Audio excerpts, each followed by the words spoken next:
Selamat siang. Om Swastiastu. Om Swastiastu. Iya. Untuk hari ini kita akan masuk pembelajaran berikutnya ya, bab 2, masih di kelanjutan dari pertemuan minggu lalu. Sebelum memulai pembelajaran, Ibu absensi dulu. Ibu kirim linknya di chat, silahkan kalian absen. Baik, Bu. Iya. Bisa dibuka absensinya? Bisa, Bu. Iya. Silakan. Oke, sudah masuk datanya semua. Sebelum mulai pembelajaran hari ini, kita awali dengan doa. Semoga apa yang kita harapkan dalam proses pembelajaran ini bisa tercapai dan terlaksana dengan baik. Siapa yang mau pimpin doa? Saya aja, Bu. Ya, silakan Wina. Sebelum memulai pembelajaran, mari kita berdoa sesuai agama dan kepercayaan masing-masing. Berdoa dimulai. Berdoa selesai. Iya, terima kasih Wina. Sama-sama, Bu. Iya. Sebelum mulai pembelajaran untuk materi kali ini, minggu lalu materinya apa nak? Masih ada yang ingat nggak? Tentang tingkat keanekaragaman hayati. Tingkat keanekaragaman hayati ya. Di tingkat apa aja? Masih ingat? Ada tingkat gen, tingkat ekosistem, dan tingkat jenis. Tingkat gen, tingkat jenis, dan tingkat ekosistem. Oke. Sebentar, izinkan Ibu share screen. Sudah terlihat? Sudah, Bu. Ada yang tahu ini gambar apa ya, Nak? Gambar A sama B. Burung. Iya, silakan Burung. satu-satu. Raise hand mungkin. Ya, siapa yang mau menjawab? Ya, Wina. Silakan. Burung darah, burung cendrawasih, Bu. Burung yang A, burung darah. Yang B, burung cendrawasih. Jalak Bali. Jalak Bali. Ada yang punya pendapat berbeda? Silakan. Yang A burung apa? Kalian jumpai di mana? Yang B kalian jumpai di mana? Apakah di rumah kalian ada ini yang A sama yang B atau bagaimana? Yo, silakan. Saya tahu, Bu. Iya, silakan Muhammad. Yang A itu gambar burung dara. Bener sih, Bu, bener kata Wina, Bu. Iya, berarti kamu setuju. Yang A ini Ya. burung dara. Terus yang B? Yang Jalak Bali. Jalak Bali. Dari burung dara atau merpati yang di sini kamu perhatikan apa? Di setiap rumah ada atau hanya di tempat tertentu kalian jumpai atau bagaimana? Dan yang B, jalak balinya kalian jumpai di mana saja? Atau di rumahmu juga ada? Silakan. Ada yang bisa kasih pendapat ke Ibu? Muhammad lagi yang jawab nih. Yang lain. Iya. Ya, Muhammad bisa, silakan. Kalau yang burung dara ini, saya sih selalu pernah lihat di daerah rumah-rumah tertentu juga. Kadang di jalan juga melihatnya gitu. Berarti jumlahnya Kalau banyak nggak? Lihat dari jumlah banyak? Kalau dari jumlah sih banyak, Bu, di daerah pasar gitu. Iya, di daerah pasar banyak ya. Berarti ini bisa diperjualbelikan bebas atau bagaimana?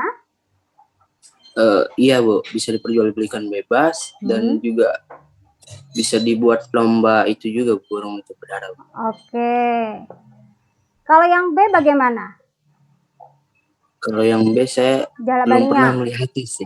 Tidak pernah kamu jumpai? Belum. Di mana saja mungkin? Yang lain mungkin bisa? Ini burung khas daerah kita ya. Ada di Bali. Ayo, Ibu sudah tambahkan. Kalian jumpai di mana? Salah satunya di kebun binatang. Pernah ke Bali Bird Park? Pernah, Bu. Pernah. Tadi belum dijawab itu. Jumpai berarti di salah satunya ada di kebun binatang ya. Oke. Kita lanjut. Nah, ini pernah perhatikan ini, Nak. Ini peta apa ya kira-kira? Peta Indonesia. Peta Indonesia ya. Tapi bedanya di sini. Perhatikan apa bedanya? Nah, Ibu tunjukkan nih. Yang garis khatulistiwa. Garis khatulistiwanya di mana? Ini ada garis apa? Nah, itu sudah ada keterangannya. Semalam Ibu sudah kirim materi ajar Ibu, sudah dibaca atau belum? Ayo, Sulifa 1, sudah dibaca atau belum? Sebagai aksesoris saja materi ajarnya Ibu kirim. Iya. Lupa. Lupa. Yang lain mana suaranya nih? Nah, ini kita hari ini akan membahas persebaran hewan di Indonesia ya. Ini menurut dari garis khayal imajiner dari penemuan Russell Wallace, kemudian lagi satu dari ahli Jerman, nah ini namanya Weber. Nah, melakukan proses penelitian di awal, kemudian menentukan suatu kesimpulan bahwa persebarannya seperti ini. Nah, untuk melakukan penelitian ini lama, dari tahun 18-an ini ya terjadi, dan akhirnya seperti inilah yang kita dapat. Dan kita akan cari tahu seperti apa ciri khas karakteristiknya dalam proses pembelajaran hari ini ya.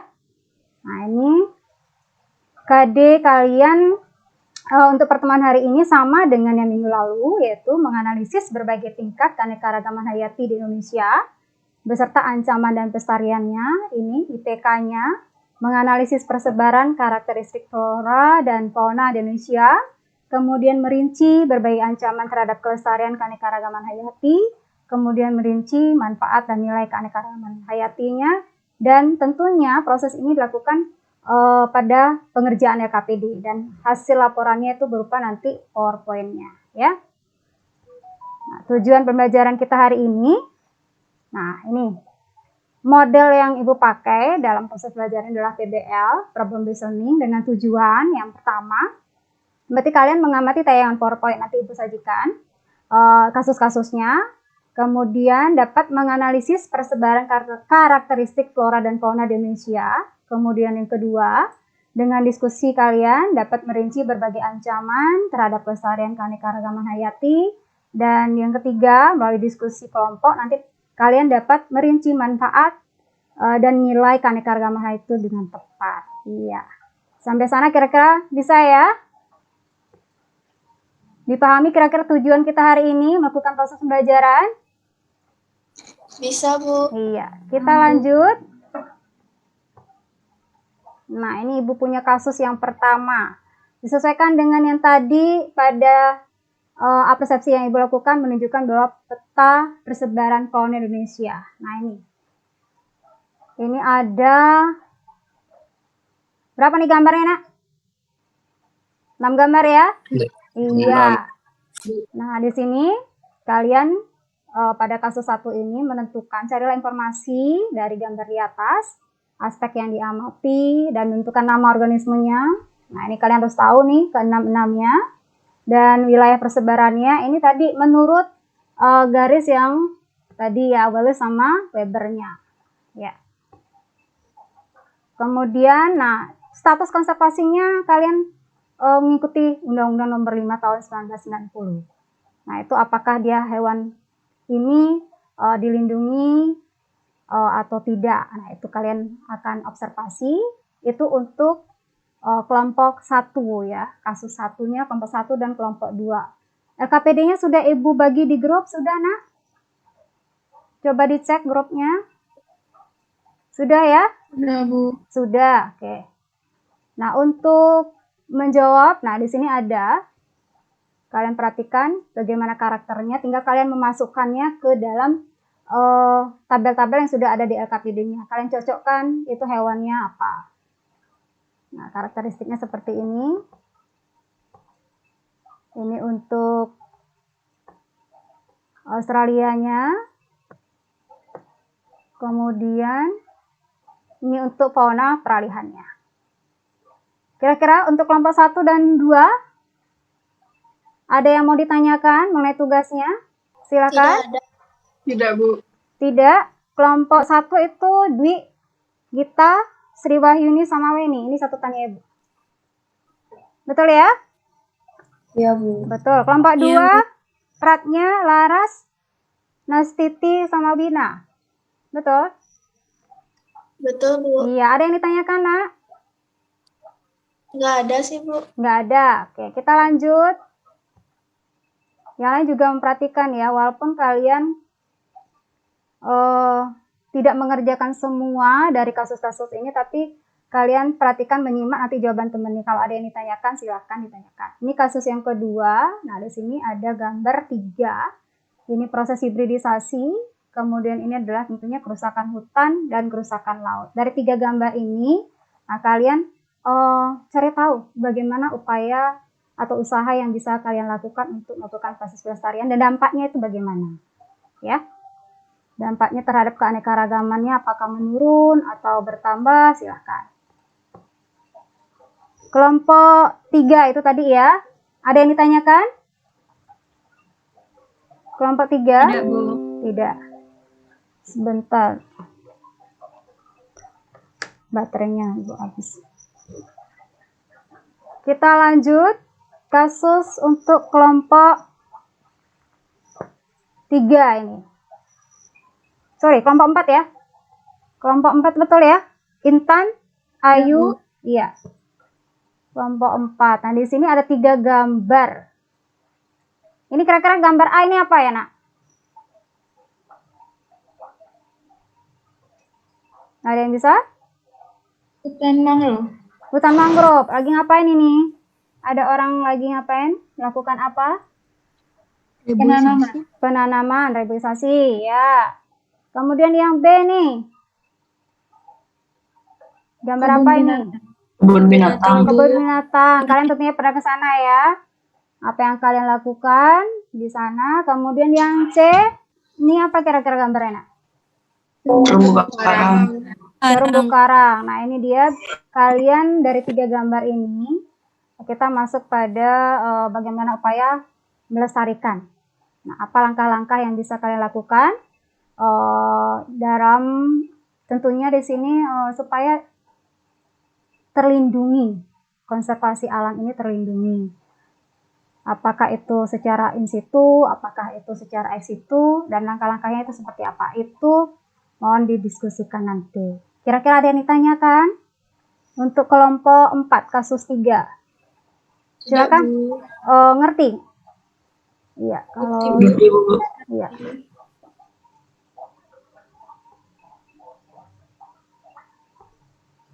Nah, ini untuk kasus 4 ini Ibu beri contoh manfaat dan nilai keanekaragaman hayatinya. Nah, ini apa, Nak, kira-kira? Sayuran. Sayuran ya, untuk sebagai pangan ya, dikonsumsi. Berarti ini nilainya salah satu contohnya nanti kalian bisa ambil di kasus 4 ini. Ini contoh yang Ibu berikan, nanti bisa kalian cari di sekitar kalian. Nah, manfaatnya apa, keanekaragaman hayati tersebut, dan nilai yang terkandung. Untuk nilainya di sini, kalian bisa ada beberapa aspek. Ini pun sudah Ibu jabarkan pada materi ajar yang Ibu sudah kirim semalam. Nah, ini kalian kategorikan seperti ini. Nilai religiusnya, nilai estetikanya, nilai ekonomi, nilai budaya, nilai pendidikannya. Contohnya atau tanaman ataupun hewan yang kalian ambil yang ada di sekitaran kalian supaya tidak susah mencari contohnya.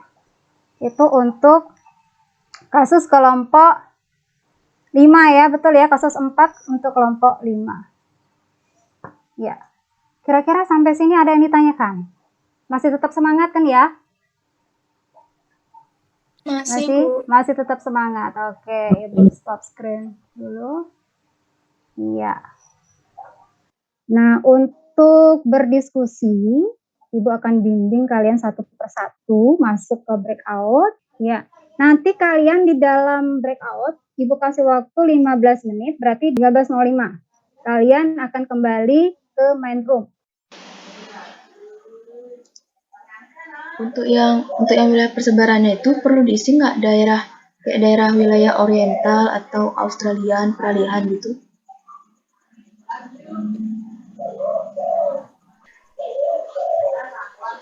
Kalau waktunya masih sempat boleh, tapi kalau nggak isi kayaknya nggak apa-apa deh. Apa? Tapi kalau nggak isi kayaknya nggak apa-apa deh. Soalnya kan daerah termasuk daerah gitu, termasuk daerah persebarannya. Tapi tadi gurunya bilang berdasarkan pembagian garis Wallace dan Weber ya. Nggak tahu. Isi kayaknya. Kalau Isi aja diganti ya. sih mas waktunya. Kapan nih sih?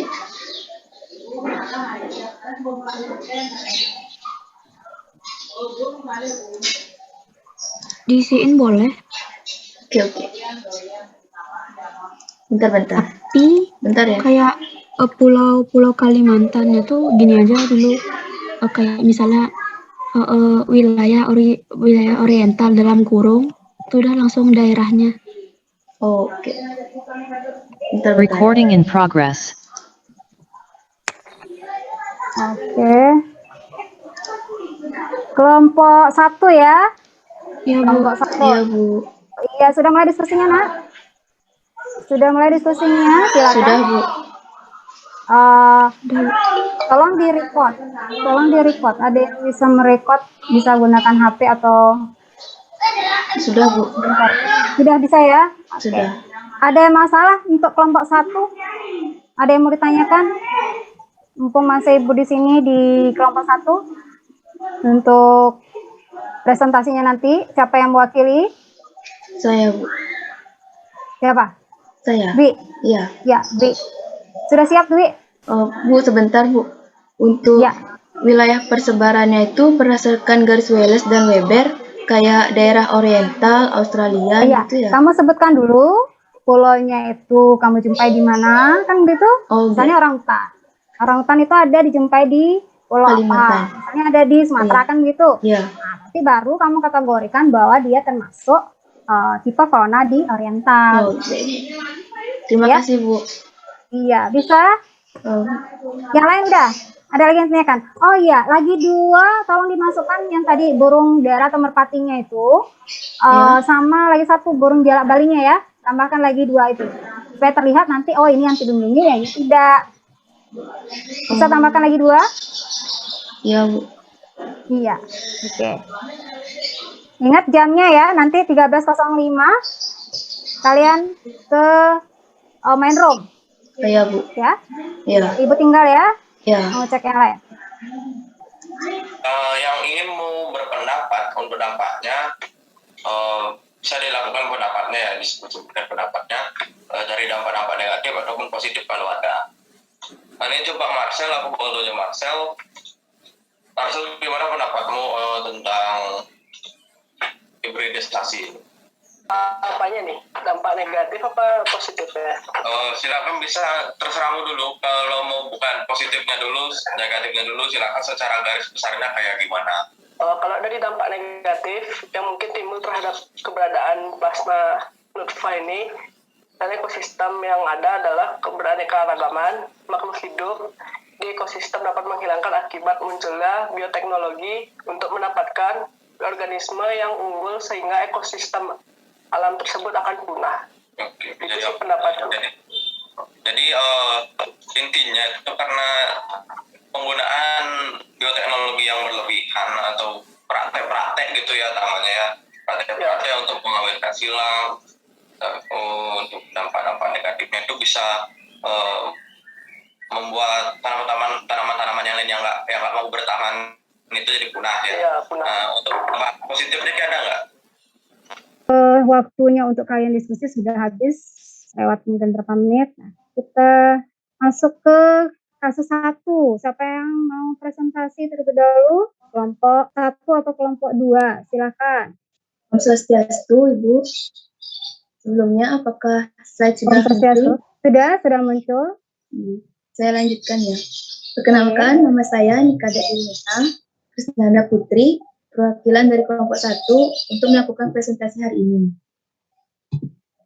Sebelum itu, izinkan saya untuk memperkenalkan anggota kelompok saya yang terdiri dari 4 anggota, yaitu saya sendiri, Nika Devineta Krisnanda Putri Nata, absen 30, Nika Gita Pratiwi, absen 31, Nyoman Sri Wahini Darmayanti, absen 36, dan Ibu Tuweni Atika Mujanti, absen 38. Materi presentasi saya hari ini adalah tentang keanekaragaman hayati di Indonesia. Lebih tepatnya, pada presentasi hari ini saya akan menganalisis persebaran karakteristik flora dan fauna di Indonesia. Berikut merupakan beberapa gambar fauna di Indonesia. Yang pertama merupakan gambar orang hutan, yang kedua merupakan komodo, yang ketiga kanguru, yang keempat harimau Sumatera, yang kelima maleo, dan yang keenam merupakan burung cendrawasih.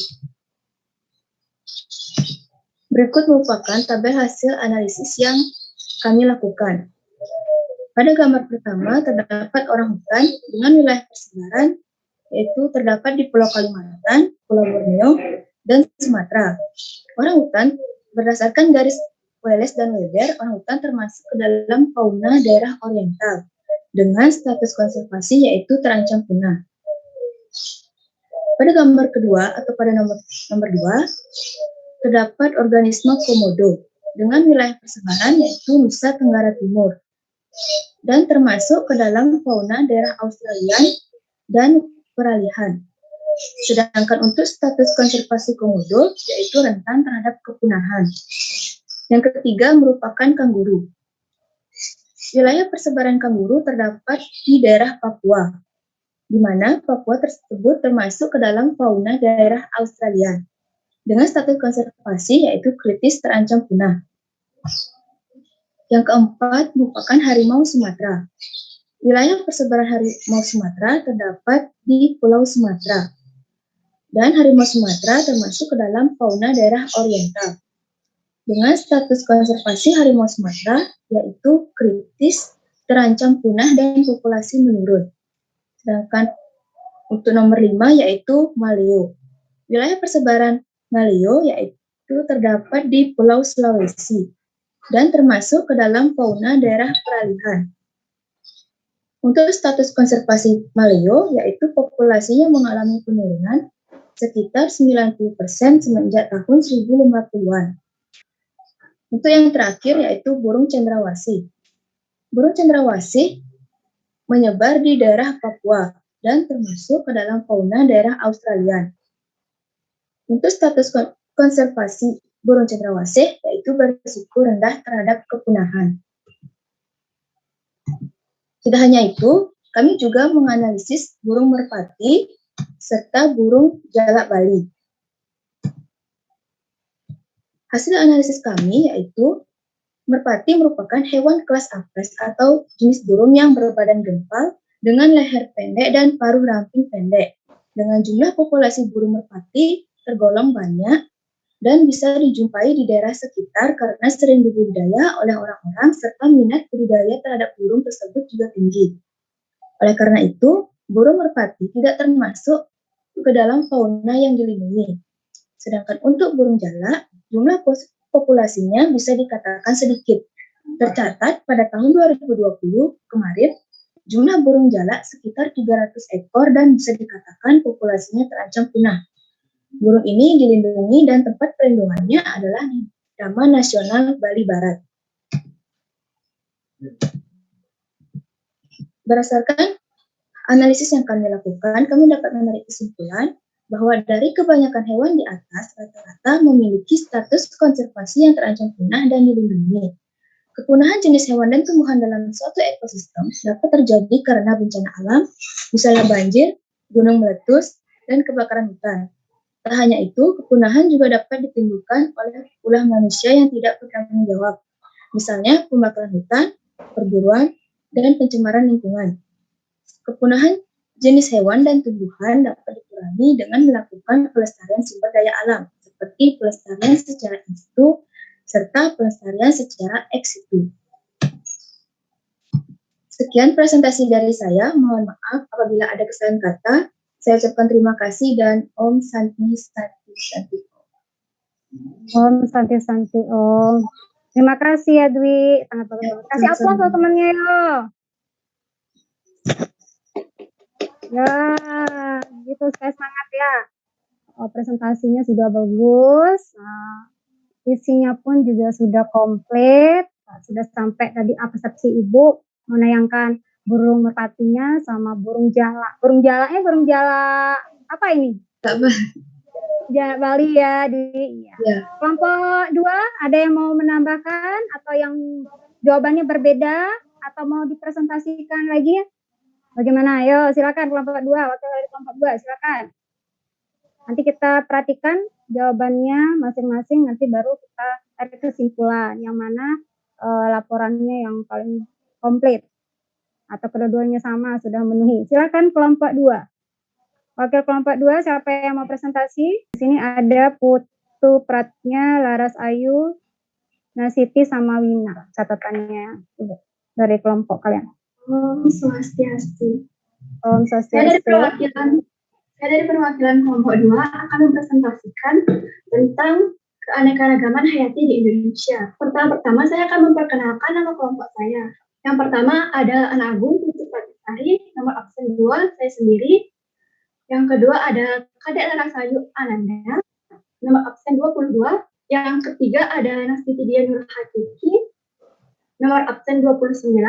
Dan yang terakhir ada Putu Wina Saraswati, nomor absen 43. Kali ini saya mendapatkan kasus mengenai persebaran fauna di Indonesia. Yang pertama, orangutan, wilayah persebarannya. Orangutan ditemukan di wilayah hutan hijau tropis Asia Tenggara, yaitu di Pulau Borneo dan Sumatera, di wilayah bagian tenggara Indonesia dan Malaysia. Mereka biasa tinggal di pepohonan lebat dan membuat sarangnya dari dedaunan. Orangutan dapat hidup pada berbagai tipe hutan, mulai dari hutan kering, perbukitan, dan dataran rendah, daerah aliran sungai, hutan rawa air tawar, rawa gambut, tanah kering, di atas rawa bakau, dan nipah, sampai ke hutan pegunungan. Orangutan termasuk fauna wilayah oriental yang berstatus kepunahan atau non-extinct. Yang kedua, komodo. Komodo hanya ditemukan di Indonesia, tepatnya di Nusa Tenggara Timur. Mereka tersebar di 5 pulau. 4 pulau terdapat di dalam kawasan Taman Nasional Komodo, yaitu Pulau Komodo, Rinca, Nusa Koda atau Gili Dasami, dan Gili Motang. Komodo termasuk fauna wilayah peralihan. Status konservasinya yaitu rentan, kini komodo berubah menjadi spesies yang berstatus terancam punah. Yang ketiga, kanguru. Kanguru adalah makropod yang beradaptasi dengan lingkungan di atas pohon.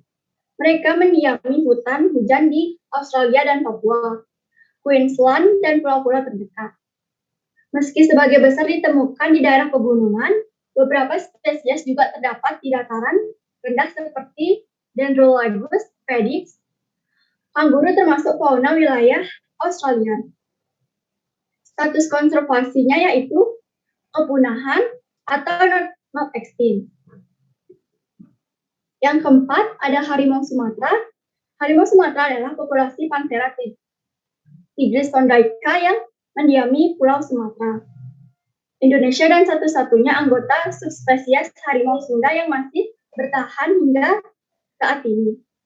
Ia termasuk dalam klasifikasi satwa kritis yang terancam punah atau critically endangered dalam daftar merah spesies terancam yang dirilis Lembaga Konservasi Dunia IUCN. Populasi liar diperkirakan antara 400 sampai 500 ekor. Terutama hidup di pegunungan bukit barisan zaman sejarah taman-taman nasional di Sumatera zaman prasejarah. Uji genetik mutakhir telah mengungkapkan tanda-tanda genetik yang unik yang menandakan bahwa subspesies ini mungkin berkembang menjadi spesies terpisah.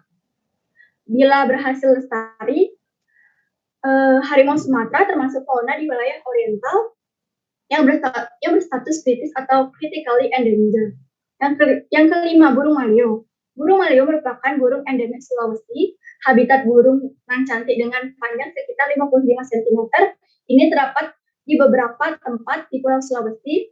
Di antaranya adalah Desa Taluki, Kecamatan Gumbasa, Kabupaten Sigi, Sulawesi Tengah. Burung maleo termasuk fauna wilayah peralihan yang berstatus endanger atau hampir punah. Yang keenam, burung cendrawasih. Habitat burung cendrawasih sejatinya adalah di hutan-hutan lebat yang umumnya terletak di daerah dataran rendah. Mereka juga hanya dapat ditemui di Indonesia sebagian timur seperti pulau-pulau Selat, Flores, Papua Nugini, dan Australia Timur. Burung cendrawasih termasuk fauna wilayah Australian yang berstatus punah atau not extinct. Di sini saya akan menjelaskan tentang beberapa burung merpati dan burung jalak. Merpati adalah burung berbadan gempal dengan leher pendek dan paruh ramping pendek dengan care berair. Spesies yang umumnya dikenal sebagai merpati adalah merpati karang liar, umum digunakan di banyak kota. Merpati termasuk dalam famili Columbidae atau burung berparuh merpati dari ordo Columbiformes yang mencakup sekitar 300 spesies burung kerabat pekicau. Dalam percakapan umum, istilah dan atau merpati dapat saling menggantikan. Keunggulan dari burung merpati tidak hanya dipelihara sebagai satwa kesayangan, burung ini juga telah dimanfaatkan untuk menghasilkan daging, hias balak, dan bahkan untuk keperluan komunikasi atau burung merpati fox. Burung merpati adalah hewan langka yang dilindungi. Selanjutnya ada burung jalak. Burung jalak atau starling adalah nama sekelompok burung pengicau dari suku Sturnidae, burung yang umumnya berukuran sedang atau sekitar 20-25 cm, gagah dengan paruh yang kuat, tajam dan lurus, berkaki panjang sebanding dengan tubuhnya. Ada beberapa jenis burung jalak. Ada jalak Bali, Leucospar, Rothschildi, Leucopsar. Ya. Yang kedua ada jalak putih, Aphidoteris, Melanopoterus. Yang ketiga ada ekek geling, sisa talansina. Dan yang keempat ada poksai kuda, Garulex rufirons, di mana yang burung tersebut berada dalam daftar burung yang dilindungi Indonesia. Jadi kesimpulannya adalah orangutan adalah hewan yang termasuk ke dalam persebaran fauna wilayah oriental yang berstatus kepunahan. Komodo adalah hewan yang termasuk ke dalam persebaran fauna wilayah peralihan dan berstatus rentan atau terancam punah. Yang ketiga ada kanguru atau hewan yang termasuk ke dalam persebaran fauna wilayah Australia yang berstatus kepunahan. Yang keempat adalah ada harimau, hewan yang termasuk ke dalam persebaran fauna wilayah oriental dan berstatus kritis. Yang kelima ada burung maleo, adalah hewan yang termasuk ke dalam persebaran fauna wilayah peralihan dan berstatus punah. Yang keenam ada burung cendrawasih, adalah hewan yang termasuk ke dalam persebaran fauna di wilayah Australia dan berstatus punah. Begitu juga dengan burung merpati dan burung jalak, termasuk hewan yang dilindungi yang berstatus hampir punah. Sekian dari presentasi kelompok 2. Saya tutup dengan Parama Santi. Om Santi Santi Santi Om. Ya, Om Santi Santi Om. Terima kasih Pratnya, kasih aplaus buat temennya yuk. Iya, ini sudah ada 2 yang mempresentasikan, tadi Dwi dan Pratnya.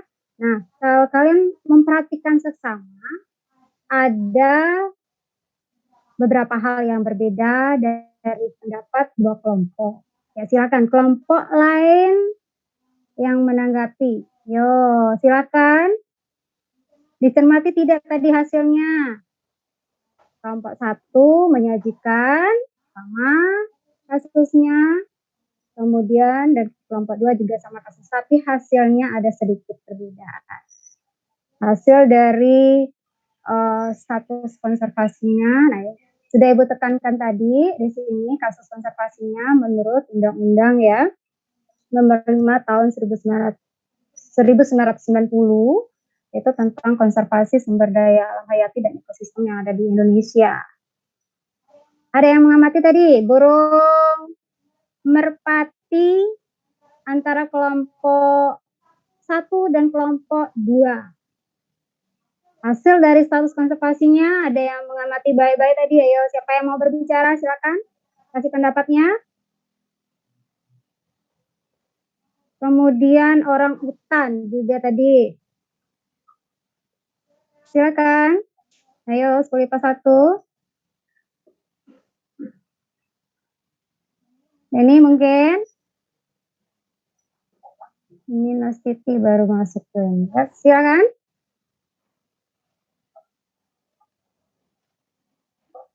Nah, tidak diamati dengan baik tadi.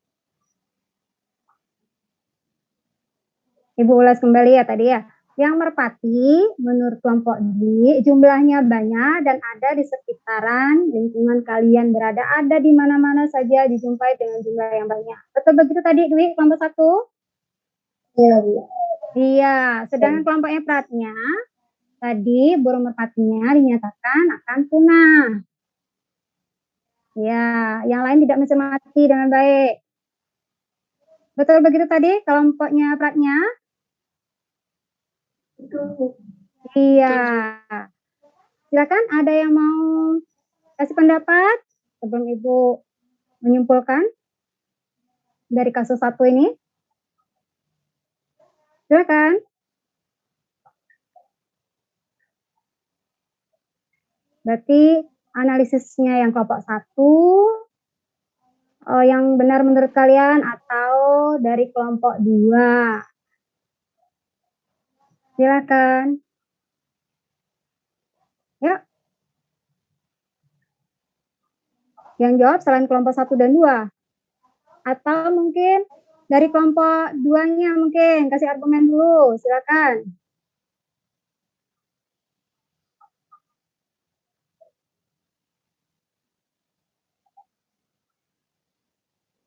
Ya, silakan.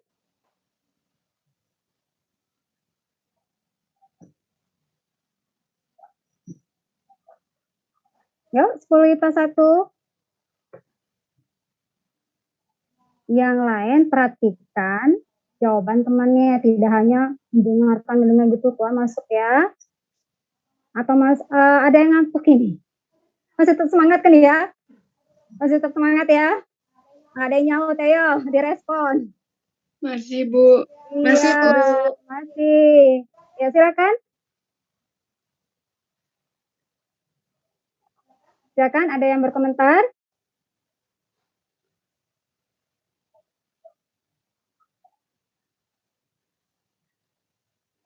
Ya, Sri mungkin.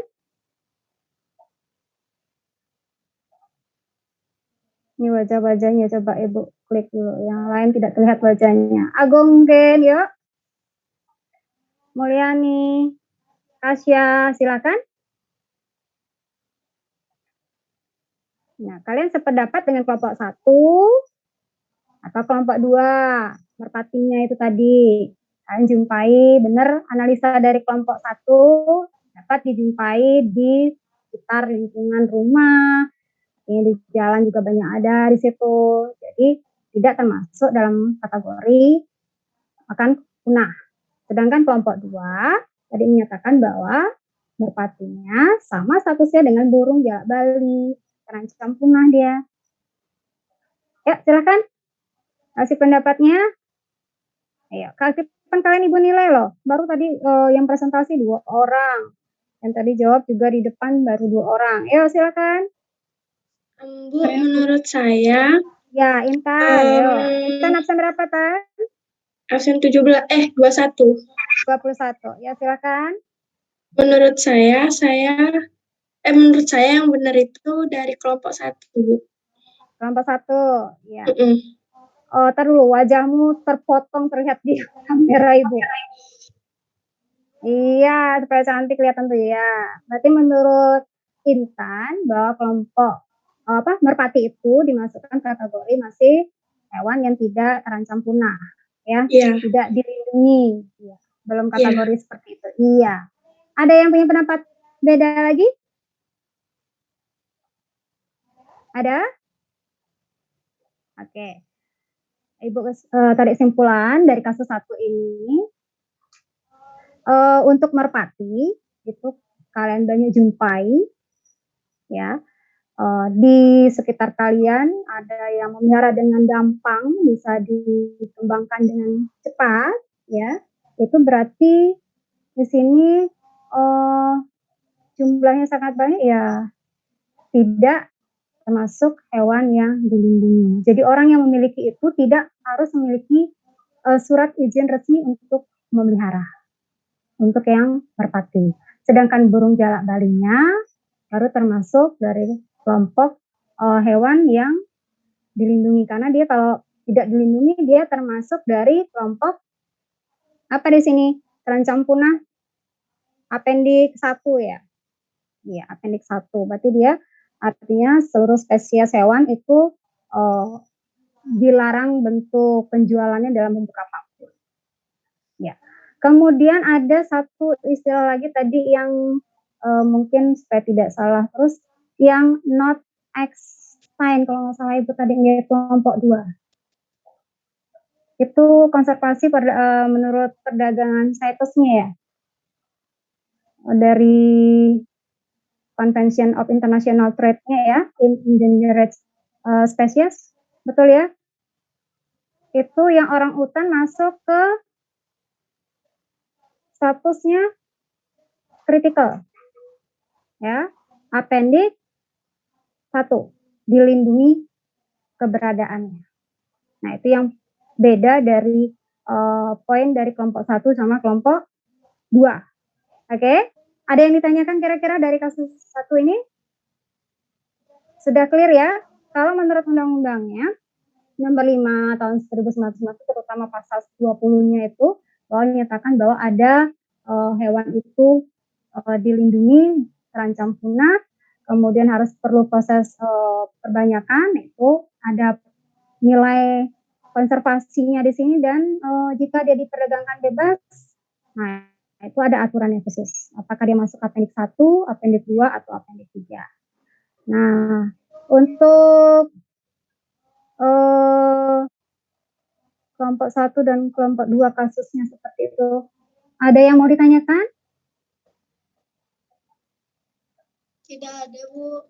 Tidak ada. Kita lanjut kelompok 3. Siapa yang mau presentasi kelompok 3? Saya, Bu. Ya, silakan. Saya share screen ya. Iya, Agung.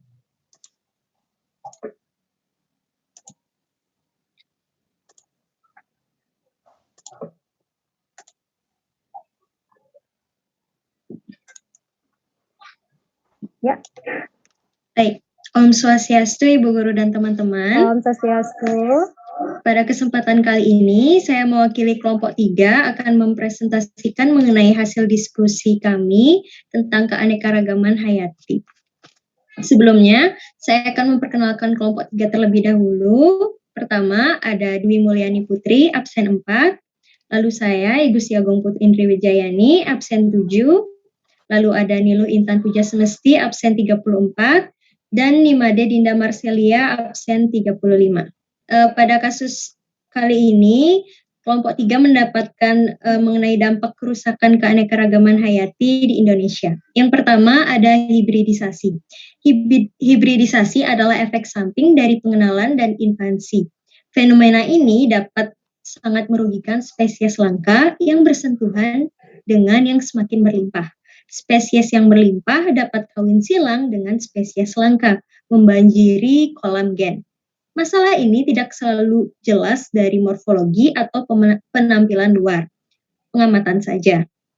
Beberapa tingkat arus gen adalah adaptasi normal dan tidak semua konstelasi gen dan genotip dapat dilestarikan. Namun hibridisasi dengan atau tanpa introgasi mungkin, namun mengancam keberadaan spesies langka. Dampak negatifnya seperti pada kebanyakan keturunan dengan kultur jaringan yang memiliki materi genetis yang sama akan mudah terkena penyakit dan merugikan petani serta peternak lokal yang mengandalkan reproduksi secara alami. Yang kedua, ada kerusakan hutan. Salah satu tindakan yang dapat merusak keanekaragaman hayati adalah penggundulan hutan. Penggundulan hutan dapat mengakibatkan kerusakan tumbuhan dan hilangnya habitat serta makanan hewan-hewan di hutan.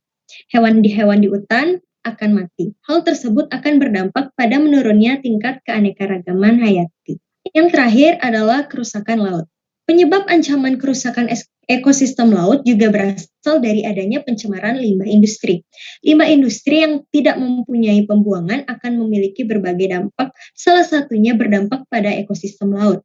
Spesies atau jenis ekosistem laut hayati akan terancam punah, seperti ikan-ikan dan hewan laut lainnya akan cepat mati. Rusaknya terumbu karang, dan masih banyak lagi. Ketika satu spesies yang banyak pindah ke sebuah ekosistem baru, maka mereka tidak akan berproduksi secara efektif seperti di ekosistem sebelumnya. Sekarang, jika akan membuat tanaman laut, maka harus menjamin bahwa organisme tersebut akan dilestarikan selamanya. Lalu, upaya pelestarian keanekaragaman hayati. Yang pertama, melakukan penghijauan atau reboisasi adalah pemulihan lahan yang rusak dengan cara menanam kembali tanaman atau pohon-pohon yang terdapat di wilayah sebelumnya. Yang kedua, yaitu melindungi dan menjaga habitat di hutan. Yang ketiga adalah menerapkan sistem tebang pilih, yaitu proses seleksi untuk menentukan pohon-pohon mana yang layak ditebang, sehingga jumlah pohon di wilayah tersebut tidak berkurang secara signifikan. Yang keempat adalah mencegah kebakaran hutan. Yang kelima, tidak membuang limbah sembarangan. Dan yang terakhir, tidak menggunakan jaring harimau saat menangkap ikan, yang bisa merusak ekosistem laut serta terumbu karang di laut tersebut. Sekian yang dapat saya sampaikan mengenai hasil laporan presentasi kelompok 3. Mohon maaf jika ada salah kata. Terima kasih atas waktu dan perhatiannya. Saya tutup dengan Parama Santi. Om Santi, Santi, Santi, Om. Ya, Om Santi, Santi, Santi, Om. Terima kasih ya, Gong. Presentasinya dengan desain yang bagus, ya. Oke, kasih aplaus dulu ya untuk Agung ya. Ya, saya semangat nih. Masih tetap semangat ya, walaupun jam-jam terakhir nih. Untuk kasus yang dari kelompok 3, di sini ada hibridisasi, kemudian ada kerusakan hutan dan kerusakan laut, dampaknya bagi keanekaragaman hayati serta upaya pelestariannya sudah dibacakan tadi. Ada yang mau ditanyakan? Untuk hibridisasi yaitu berarti ada proses persilangan atau perkawinan dari minimalnya ada satu jenis genetik yang berbeda, secara fenotipnya juga satu minimal yang berbeda, kemudian bisa dikawinkan, akhirnya membentuk suatu yang baru begitu. Nah, contohnya pada padi. Nah, kalian tahu varietas dari padi, misalnya beras yang kalian konsumsi itu sangat banyak. Dan setiap saat ada terus penelitian dan penelitiannya. Nah, tadi Agung juga menyampaikan itu berarti menurunkan keanekaragaman hayatinya atau justru meningkatkan jumlah keanekaragaman hayatinya. Nah, itu belum disampaikan tadi. Ada yang mau menambahkan jawabannya dari kelompok Agung? Silakan. Atau kembali ke kelompok 3. Bagaimana dengan proses hibridisasinya tadi? Misalnya yang dikembangkan itu hanya padi tipe C4 saja, yang lain tidak dilirik lagi oleh si petani. Atau tadi Agung menjelaskan bahwa itu akan merusak. Salah satunya contohnya adalah dari penggunaan kultur jaringan. Kalau hibridisasinya itu dilanjutkan perbanyakannya dengan kultur jaringan. Jadi didapatlah beras C4 dengan tipe C4 semua, begitu, karena dikultur dari satu materi diambil jaringannya satu, sehingga masukkan hasilnya itu dalam satu proses transplantasi itu banyak sekali yang dihasilkan. Misalnya satu poin ambil mungkin dari bijinya itu dilakukan masuk lab, nah itu dikultur, hasilnya sama persis dengan kondisi awal dari sifat awal yang dikultur. Bagaimana? Keanekaragaman hayati bagaimana tadi? Menurun atau meningkat dari proses yang pertama? Baru ada satu jawab, Iya, silakan. Agung sendiri mau menambahkan ya? Iya. Menurut saya itu membuat keanekaragaman hayati di Indonesia menurun, apalagi bagi petani dan peternak lokal yang mengandalkan reproduksi secara alami. Iya. Berarti bibit yang terbaru saja ditanam, dibudidayakan, yang lain artinya dari bibit-bibit lokal yang lain itu tidak ada yang perhatikan ya. Jadi jumlah keanekaragamannya menurun. Oke. Ya, itu ulasan yang bisa Ibu ambil dari kalau kerusakan hutan sama kerusakan lautnya sudah jelas ya. Yang namanya rusak berarti jumlahnya pasti akan menurun keanekaragaman hayatinya. Oke, kita lanjut kelompok berikutnya. Om Swastiastu, Ibu dan teman-teman semuanya. Ya, Om Swastiastu. Saya perwakilan dari kelompok 4 akan mempresentasikan tentang upaya pelestarian hutan mangrove, kebun binatang, dan terumbu karang. Sebelum itu, izinkan saya untuk memperkenalkan kelompok saya. Yang pertama ada Intan Nur Aini, nomor absen 21. Yang kedua ada Ketut Ayu Aprilia Aristiani, nomor absen 23. Yang ketiga ada Nikadek Kasya Kamala Widya Anjani, nomor absen 32. Dan saya sendiri, Niputu Nesa Talika Putri, nomor absen 33. Upaya pelestarian hutan mangrove. Yang pertama ada melakukan pembibitan tanaman mangrove. Pembibitan ini adalah dengan penanaman bibit di lahan pembibitan mangrove dengan bibit yang didapatkan dari hasil budidaya sehingga tidak merusak ekosistem. Yang kedua, penanaman kembali hutan mangrove. Setelah bibit yang ditanam sudah cukup umur, cara selanjutnya adalah bisa langsung dilakukan penanaman bibit tersebut di kawasan hutan mangrove. Yang ketiga, ada memperbaiki lingkungan sekitar hutan. Ketika lingkungan hutan mangrove sudah tercemar, maka akan berpengaruh pada ekosistem hutan mangrove tersebut, baik itu pohon mangrove maupun hewan yang ada. Salah satu upaya yang bisa kita lakukan adalah dengan mengatasi pencemaran yang menyebabkan kerusakan tersebut.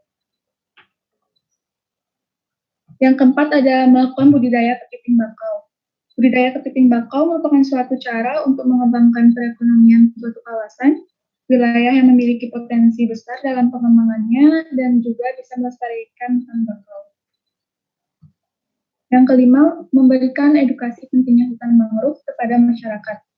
Memberikan edukasi tentang pentingnya menjaga kelestarian hutan mangrove akan membantu kita dalam upaya melestarikan keberadaan hutan mangrove. Yang kedua, kebun binatang. Upaya pelestarian kebun binatang ada 3, yaitu melestarikan habitat hewan. Agar bisa lestari, hewan memerlukan habitat untuk mencari makan, berkembang biak dan tumbuh.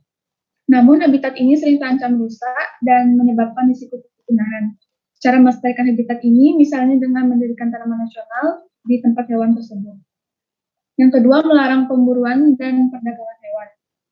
Hewan langka terancam pemburuan untuk mendapatkan kulit, tanduk, atau dagingnya.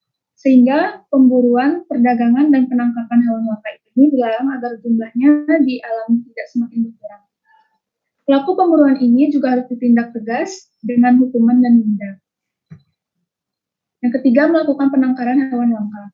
Penangkaran yang dilakukan dengan memindahkan hewan langka yang siap berreproduksi ke tempat penangkaran, sehingga penangkaran termasuk metode pelestarian ex situ. Penangkaran ini dilakukan di kebun binatang dan taman safari, serta bermanfaat meningkatkan jumlah hewan ini. Yang terakhir ada terumbu karang. Upaya pelestarian terumbu karang adalah menjaga kebersihan sungai dan pesisir pantai. Yang kedua, melakukan pengawasan terhadap orang-orang yang berpotensi melakukan pencemaran alam. Yang ketiga, melakukan penyuluhan kepada nelayan untuk melakukan aktivitas menangkap ikan tanpa merusak alam, seperti pemboman atau pukat. Yang keempat, tidak berusaha untuk mengambil karang atau terumbu karang. Yang kelima, membuat atau menciptakan terumbu karang baru seperti menenggelamkan patung di laut agar dapat menjadi terumbu karang yang baru atau restorasi. Yang keenam, melakukan penyuluhan akan manfaat terumbu karang bagi ekosistem laut. Sekian dari presentasi saya. Mohon maaf apabila ada kesalahan kata yang tidak disengaja maupun sengaja. Terima kasih. Iya, terima kasih Naya. Kasih aplaus untuk Naya. Sudah lengkap sekali ya. Oke. Terima kasih Naya. Masih tetap semangat yang lain ya. Untuk kasus dari kelompok 4 itu ada tadi yang pertama adalah hutan mangrove, ya. Diceritakan tadi sama Naya, upaya pelestariannya berarti dari proses pembibitan, kemudian penanaman, kemudian perawatan. Nah ini salah satu yang bisa kalian kerjakan jika kalian berada atau masuk kawasan tersebut. Salah satunya tindakan mungkin tidak masuk di sana. Dari rumah sendiri pun bisa kalian sebenarnya melakukan proses perawatan dari hutan mangrove-nya. Salah satunya adalah apa? Tidak buang sampah Sembarangan. Iya, sembarangan. Itu satu-satu semua akan menuju ke laut, ya. Kalau dari rumah kalian sudah bersih, tidak ada yang merembet nanti ke sungai, akan masuk ke lautan. Di situ di apa? Pesisirnya itu kalau ada banyak sampah, ya nanti akan berdampak tentunya pada pepohonan. Oke, itu upayanya sudah lengkap sekali ya yang disampaikan ke hutan mangrove-nya. Kemudian itu termasuk perlindungan karena ada di dalam habitatnya, berarti sudah benar disampaikan tadi adalah secara in situ ya, betul? Kemudian yang kedua kebun binatang. Nah, sekarang lagi pandemi seperti ini, kalian pernah masuk ke kebun binatang atau mungkin dapat beritanya dari televisi bagaimana kondisi kebun binatang, bagaimana kebun binatangnya karena tidak ada yang berkunjung, kita berada di level 4 PPKM, jadi pembatasan dari kita kemana-mana tuh tidak bisa, sehingga apa yang terjadi pada satwa-satwa yang di sana? Kira-kira ada yang punya pendapat? Bagaimana? Mungkin kebun binatangnya sepi, Bu. Ya, Wina, kebun binatang sepi. Ya, terus bagaimana satwanya, Wina? Apakah dia sepi juga, mati, atau bagaimana, Wina? Nggak ada pengunjung tuh. Ya, terus silakan coba Menurut digali. saya masih Ya, Wina. ada dari donasi-donasi itu, Bu.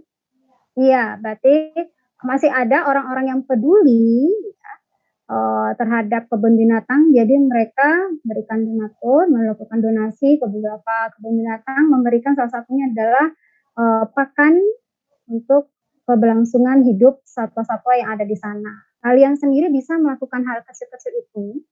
Contoh, misalnya ada anjing liar di kawasan pantai, masuk pantai itu kan nggak boleh.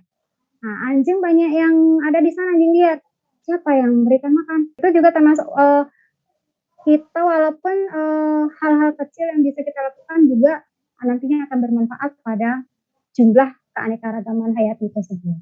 Ya, hal kecilnya apa misalnya yang bisa kamu lakukan? Yo, misalnya sekarang PPKM, tapi untuk melakukan proses memberikan salah satunya apa? Makanan ya, berikan makanan pada mereka, bisa mereka untuk bertahan hidupnya dalam masa pandemi ini. Karena kondisi yang benar-benar dibatasi wilayah kita, tapi tetap kalau kalian berdonasi memberikan makanan pada mereka, pasti mereka bisa bertahan hidup. Ya karena anjing liar itu salah satunya banyak sekali dijumpai di kawasan pantai.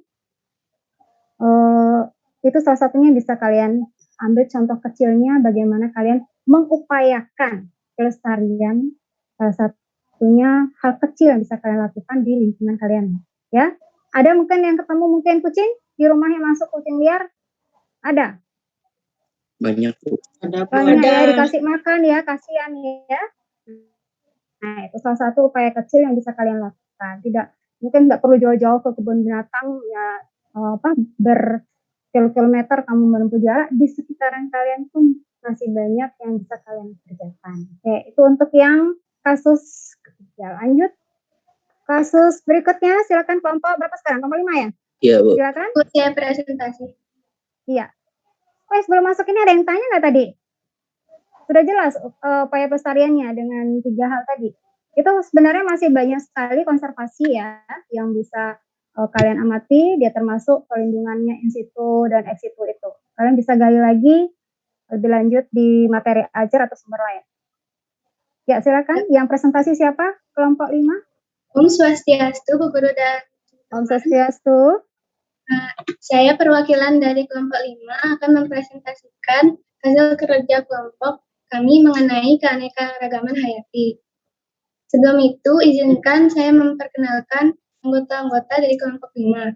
Yang pertama, saya sendiri, Anastasia Bardi, nomor absen 3, lalu Imade Luhur Wicaksana, nomor absen 13, lalu Mona Hafiz Sawatong, nomor 26, dan Muhammad Yuzaki, nomor absen 28.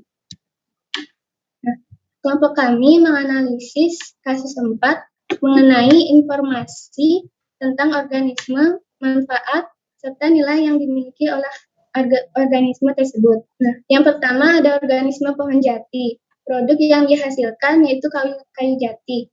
Manfaatnya sebagai bahan baku dalam pembuatan furnitur. Nilai-nilai manfaat dari kayu jati yaitu yang pertama, nilai ekonomi. Kayu jati dapat dijadikan furnitur rumah seperti meja, kursi, dan lain-lain. Dan dapat diperjualbelikan sehingga dapat memperoleh keuntungan. Yang kedua, ada nilai estetika. Ketika kayu jati sudah diolah, akan menjadi suatu benda yang indah dan memberikan pandangan yang indah bagi orang yang melihatnya. Yang ketiga, ada nilai konsumtif. Kayu jati berguna bagi manusia sebagai kebutuhan pakan. Dikarenakan kayu jati biasanya digunakan sebagai bahan untuk membuat suatu bangunan rumah. Selanjutnya, organisme sapi. Produk yang dihasilkan yaitu susu dan daging. Manfaatnya dimanfaatkan susu dan dagingnya sebagai bahan pangan manusia. Nilai-nilai manfaatnya dari produk sapi yaitu nilai konsumtif. Daging dan susu dari sapi dijadikan bahan pangan. Susu kaya akan kalsium yang baik untuk tulang, sedangkan daging kaya akan protein. Yang kedua yaitu nilai ekonomis. Jika susu diolah lagi menjadi olahan lain, seperti keju, mentega, dan lain-lain, dapat meningkatkan nilai jual dari susu. Selanjutnya, organisme domba. Produk yang dihasilkan yaitu daging, kulit, wool, dan susu. Manfaatnya, daging dan susu domba digunakan sebagai sumber pangan atau makanan, dan wool serta kulitnya dapat digunakan sebagai sumber sandang atau pakaian. Nilai-nilai manfaat produk dari domba yaitu nilai konsumtif. Susu dan daging domba bisa menjadi berbagai olahan pangan. Juga wool dan kulit domba dapat diolah menjadi berbagai macam pakaian atau sandang. Nilai ekonomisnya yaitu olahan dari kulit dan bulunya seperti tas, karpet, baju, dan lain-lain dapat diperjualbelikan. Selanjutnya, organisme padi. Produknya itu beras. Manfaatnya sebagai sumber makanan produk pokok di Indonesia. Nilai-nilai manfaat beras yaitu nilai ekonomis. Beras memiliki nilai permintaan jual yang tinggi karena beras merupakan makanan sehari-hari masyarakat Indonesia. Nilai konsumtifnya, beras menjadi sumber pangan yang pokok bagi masyarakat Indonesia. Sekian presentasi dari saya.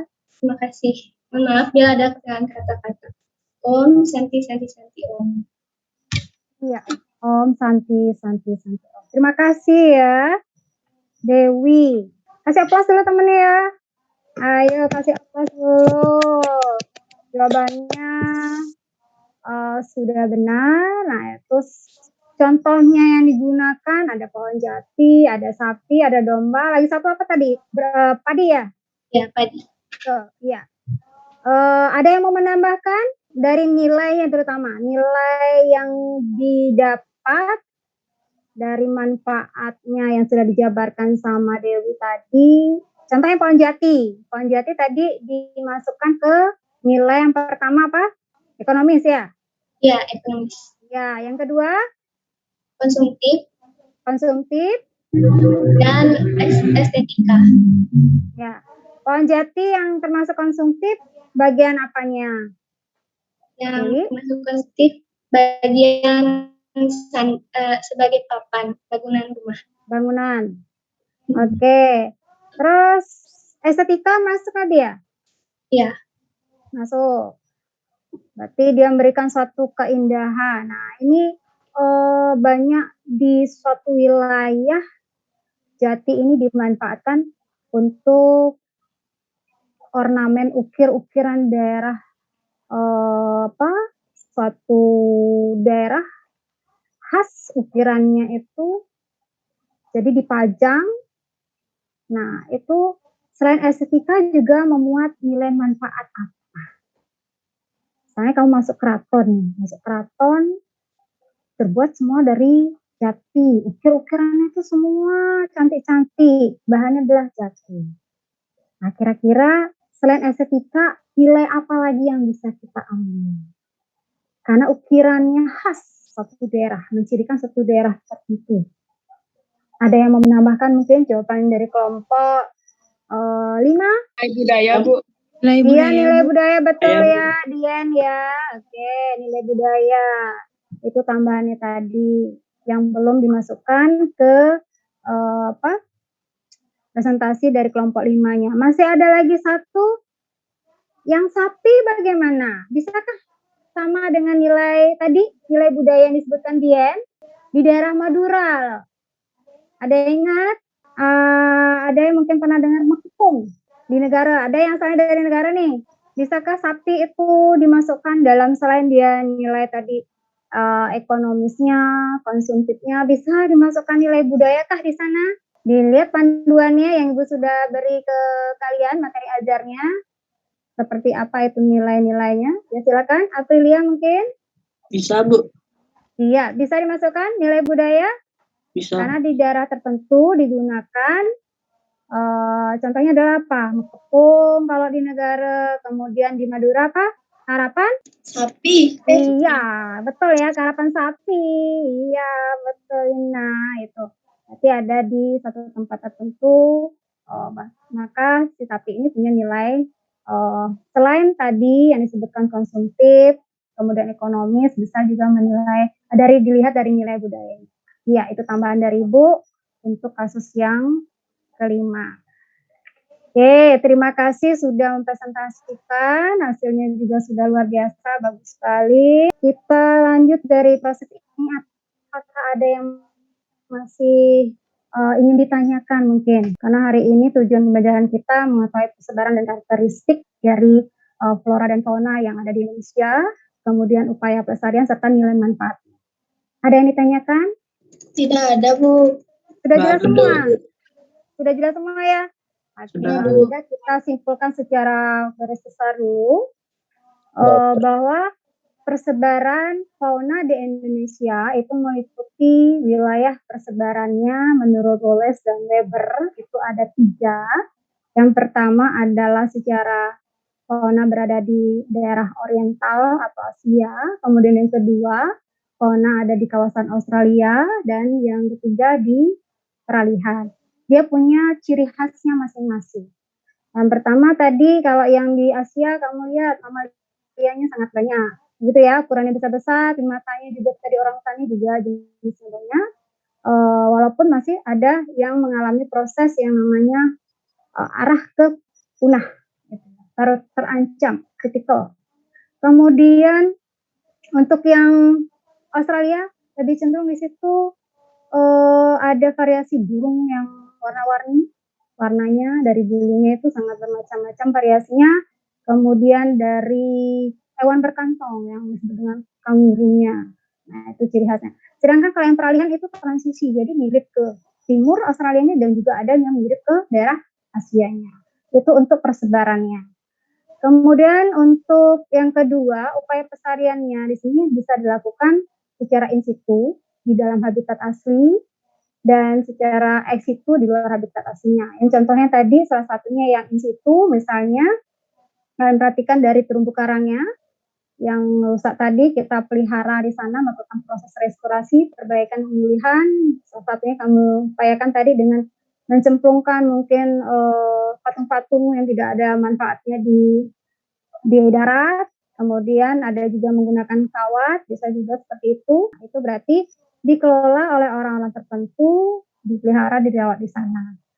Dan mestinya juga harus melakukan proses perbanyakan di sana supaya tidak mengalami ancaman masuk ke proses kepunahan.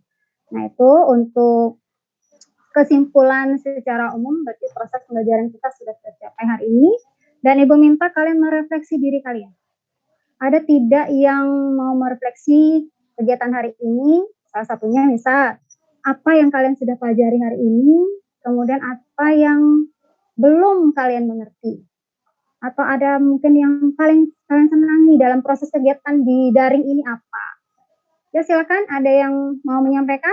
Yang kita Silakan pelajari disampaikan. hari ini, Iya, coba Naya. lebih spesifik seperti upaya pelestariannya, wilayah persebaran Wilbur Wallace itu. Ya, Terus yang saya tidak mengerti tidak ada karena cukup jelas. ya, sudah jelas berarti semua. Sudah jelas ketiga indikatornya bisa dimengerti, Naya? Iya. Oke. Dan yang saya sendiri dari presentasi ini cukup menyenangkan, tapi lebih menyenangkan jika secara langsung presentasinya. Iya, semoga kita bisa luring ya. Sekarang kita lanjut dulu. Kalian akan Ibu ajak mengerjakan tes evaluasi 5 menit saja. Supaya tahu Ibu ketercapaian kalian, Ibu kirim di chat ya. Silakan diklik chat, di chat dibuka. Tes evaluasinya ada di chat Google Form.